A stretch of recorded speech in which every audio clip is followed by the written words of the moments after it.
Now, looking back at early 2020 and especially later this year where we stand today, it has been quite ironic of how we witnessed Bob Chapek going in over at Disney as the CEO with Bob Iger out in 2020, and then the roles being reversed just a couple of weeks ago when Bob Iger stepped back in as the CEO of Disney, who is now shifting a lot of things around for the Star Wars franchise and the roadmap and focusing on movies more so again rather than just TV shows, and there's a lot of different things coming out of this under Bob Iger's leadership.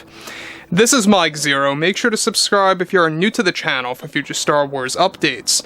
Also, by the way, guys, make sure to drop a thumbs up on this video to support the channel. I thank you all so very much for the kind support. It is greatly appreciated.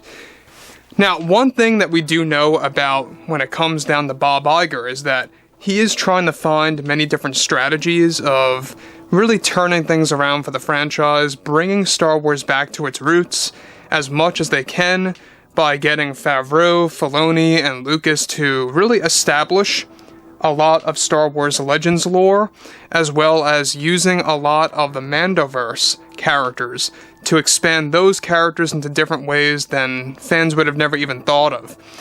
Now, as of right now, Bob Iger has an in-depth plan on creating a new sequel trilogy, in a sense, to essentially restart the sequel trilogy by doing something very unique that really stands on its own. Now, when you look at the sequels, episodes 7 through 9, alright, they are episodic films, there's no denying that, that is the actual truth, but a lot of fans rejected them.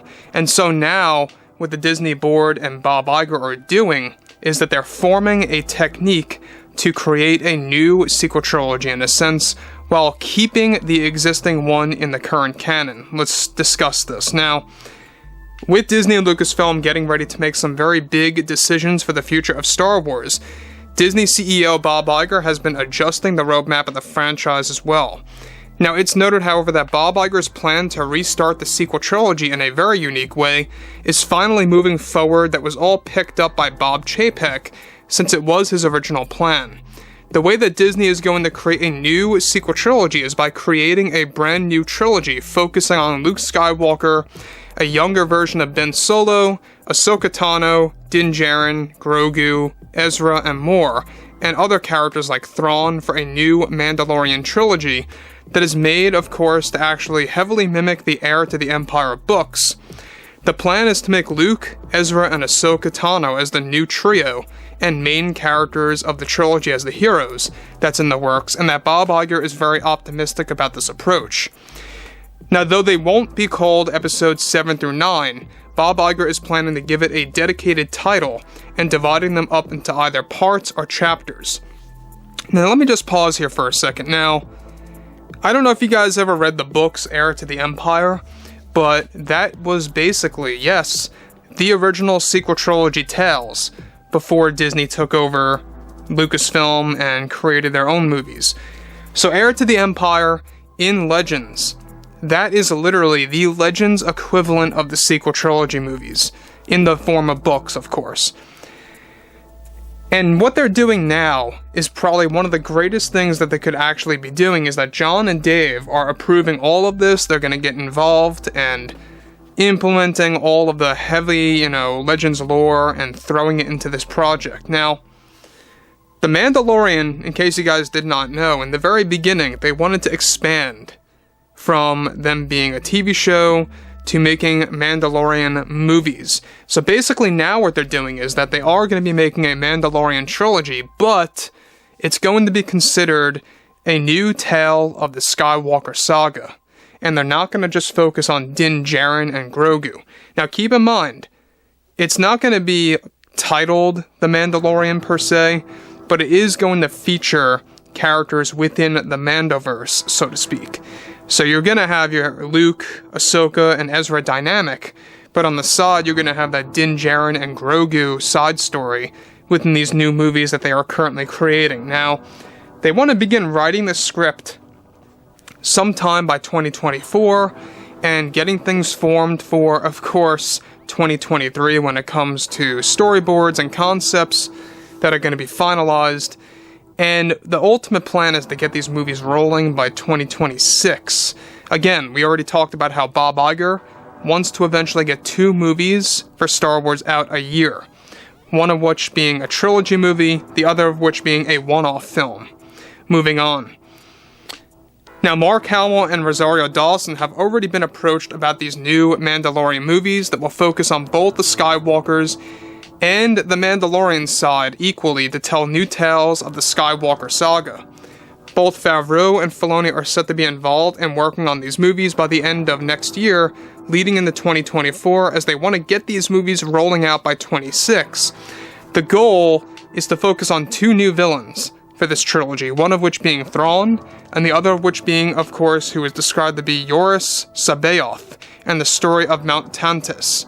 John and Dave have already created notes for these new movies to heavily emulate the Heir to the Empire story, with some major changes, such as implementing Ahsoka and, of course, Ezra Bridger. Now, the thing beyond this that some fans may be a little bit concerned about are the hardcore fans, right? Now, they are trying their absolute best to keep things accurate, but as you all know, in the existing post-Return of the Jedi timeline, we have characters like Ezra, we have characters like Ahsoka that did not exist back, of course, in the 1990s and the 1980s, where all these books were coming out, especially with Heir to the Empire. You know, we had no Ahsoka or Ezra in there. So, that's what they're doing. They're making some minor changes by including some of the major characters like Ezra, Ahsoka Tano, Sabine Wren, you name it. Now, what I like about Heir to the Empire, and I do suggest that you guys read up on those books as well, is that it is heavily centered on a different story of Luke that was very different than what you saw in not just the sequels that we have today, but also what you see in The Mandalorian alone, and also in the other forms of Star Wars Legends. Now, given that Bob Iger is very optimistic about this, this tells us a lot of things.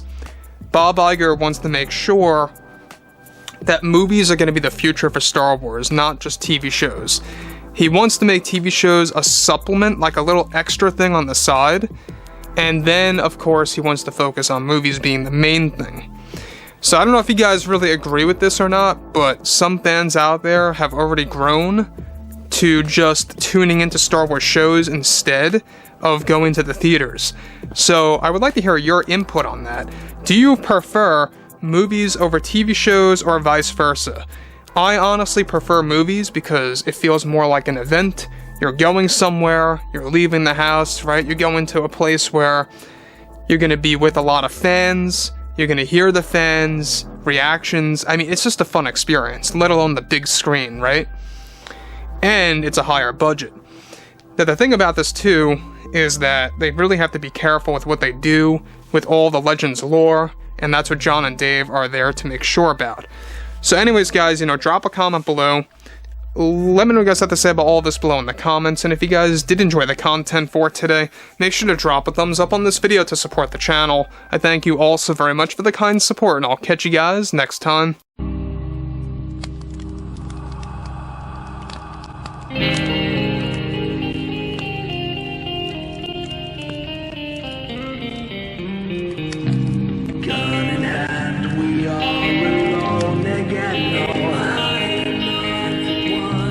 Night to moon, we hear them moans again.